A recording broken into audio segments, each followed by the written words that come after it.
নমস্কাৰ মোৰ নাম শ্ৰী কৃষ্ণা ৰাজখোৱা নমস্কাৰ মোৰ নাম শ্ৰী কাকলি ঘোষ আজি আমাৰ দৈনন্দিন জীৱনত ব্যৱহৃত হৈ থকা কিছুমান সামগ্ৰী আমি ঘৰুৱা আৰু প্ৰাকৃতিক সামগ্ৰী ব্যৱহাৰ কৰি প্ৰস্তুত কৰিবলৈ চেষ্টা কৰিছো প্ৰথমতে আমি সদায় ৰাতিপুৱা ব্যৱহাৰ কৰা টুথব্ৰাছডাল বনাবলৈ চেষ্টা কৰিছো প্ৰথমে আমি বাহ লৈ লৈছো তাৰ পিছত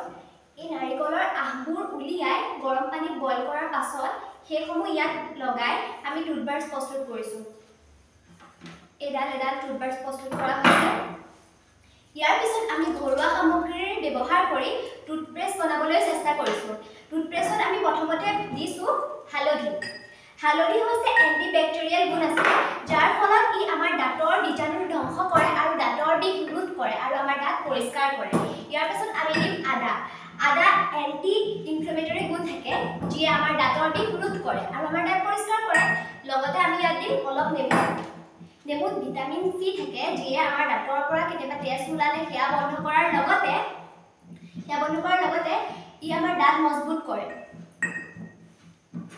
ইয়াৰ পিছত আমি অলপ নিমখ দিম নিমখে আমাৰ দাঁত পৰিষ্কাৰ কৰে দাঁতত থকা ক'লা দাগসমূহ দূৰ কৰাত সহায় কৰে এইদৰে আমি আমাৰ পেষ্টটো প্ৰস্তুত কৰিছো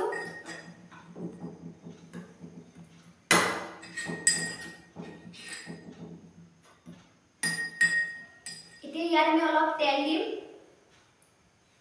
ইয়াত এচামুচমান দিলে হ'ব নিমখৰ পৰিমাণটো অলপ কমাই দিব লাগিব এনেদৰে আজি আমাৰ পেষ্টটো প্ৰস্তুত হৈ গৈছে এয়া আমি আজি প্ৰস্তুত কৰা ঘৰুৱা আৰু প্ৰাকৃতিক সামগ্ৰীৰে প্ৰস্তুত কৰা এডাল টুথব্ৰাছ আৰু অলপমান পেষ্ট ধন্যবাদ